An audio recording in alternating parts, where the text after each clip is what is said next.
सुप्रभात बच्चों। जैसा कि आप चित्र पर देख सकते हैं, पाठ का नाम है रूपा डरी नहीं, जो कि हमने पिछले कक्षा में भी किया था। समाप्त नहीं हुआ था पाठ।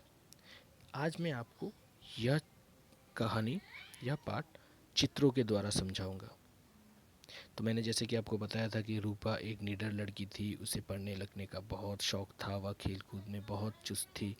एक दिन वह रुचि रूपक और मनीष के साथ चोर सिपाही खेल रही थी। मनीष चोर बनकर कहीं दूर जा छिपा था और मनीष को ढूंढते ढूंढते रूपा गन्ने के खेत तक पहुंचती है। फिर रूपा गन्ने के खेत में पहुंचकर क्या देखती है, यह देखती है।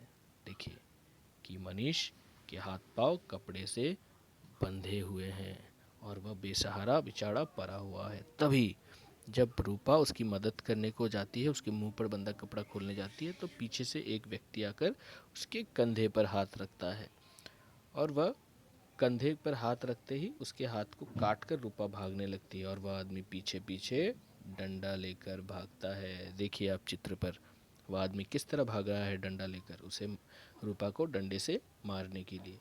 तभी रूपा क्या करती है, मैंने आपको बताया था, वो पत्थर लेकर रास्ते से उसे मारती है और वह ठीक निशाने पर जाकर उस दुष्ट व्यक्ति के माथे पर लगकर उसका माथा से खून निकलना शुरू हो जाता है। तभी वह बेहोश होकर गिर जाता है। गिरते ही वह मनीष के हाथ पांव खोलकर रूपा और मनीष जाकर पूरे गांव वालों को बुला कर लाती है। देखिए और एक चित्र, गांव वालों के सामने वह दुष्ट व्यक्ति बेहोश की हालत में पड़ा है और सभी गांव वाले रूपा और मनीष की बहुत ज़्यादा प्रशंसा कर रहे हैं।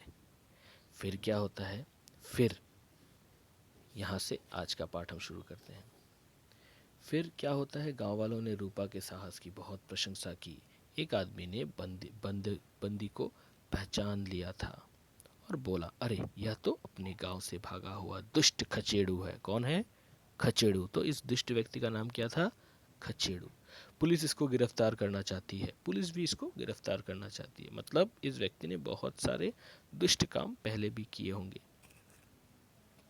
खचेड़ू को होश आया तो उसने अपने आप को जेल में पाया। उसका मुंह सूजा हुआ था और सिर पर पट्टी बंधी हुई थी।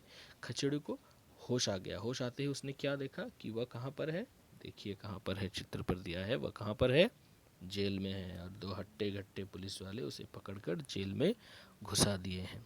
यह समाचार मिलते ही फिर उसने पुलिस को बताया। फिर उसने डर के मारे पुलिस को कुछ बताया। क्या बताया? किसने बताया? खचेड़ू ने। कि पुलिस वालों को क्या बताया कि मेरे कुछ साथी आज रात को मुखिया के घर डाका डालेंगे, कि मेरे कुछ साथी आज मुखिया के घर डाका डालेंगे। तो आज की पाठ में यहीं पे समाप्त करता हूँ, समझाना इस पाठ को। दूसरी कक्षा में मैं इसको दोहराऊंगा फिर से कि फिर क्या हुआ था। जैसे कि आप देख सकते हैं।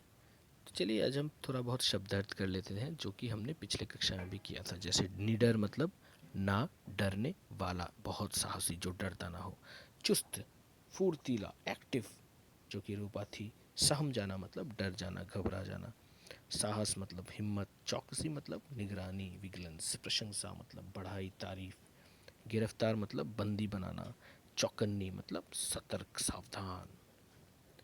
फिर आता है प्रश्न उत्तर, चैप्टर 2 रूपा डरी नहीं। मौखिक प्रश्न उत्तर मैंने आपके साथ क और ख डिस्कस ऑलरेडी कर चुका था। अभी ग नंबर पर आप देख सकते हैं, डाकू को किसने पकड़वाया? डाकू को खचेड़ू ने पकड़वाया। तो डाकू को किसने पकड़वाया था? डाकुओं को किसने पकड़वाया था? खचेड़ू ने पकड़ाया था। डाकू खचेड़ू कह रहा था कि नहीं कि मेरे कुछ साथी डाका डालने वाले हैं, तो खचेड़ू ने डाकू को पकड़वाया।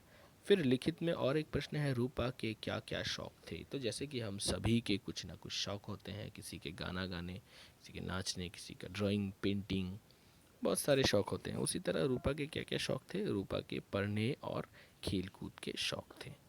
मनीष को बंधा देख रूपा ने क्या किया? मनीष को बंधा देख रूपा ने मनीष के मुंह पर बंधा हुआ कपड़ा खोलने लगी। तो मनीष को जैसे ही रूपा ने बंधा देखा तो वह क्या करने लगी? उसके मुंह पर बंधा हुआ कपड़ा खोलने लगी। तो इस आज का पाठ मैं यहीं पर समाप्त करता हूँ। मैंने आज का पाठ आपको चित्र के द्वारा समझाया है। पिछली कक्षा में मैं ये पाठ को पूरी तरह से समाप्त करने की कोशिश करूँगा और कुछ पाठ से दिए गए प्रश्न उत्तर भी करेंगे। तब तक के लिए धन्यवाद।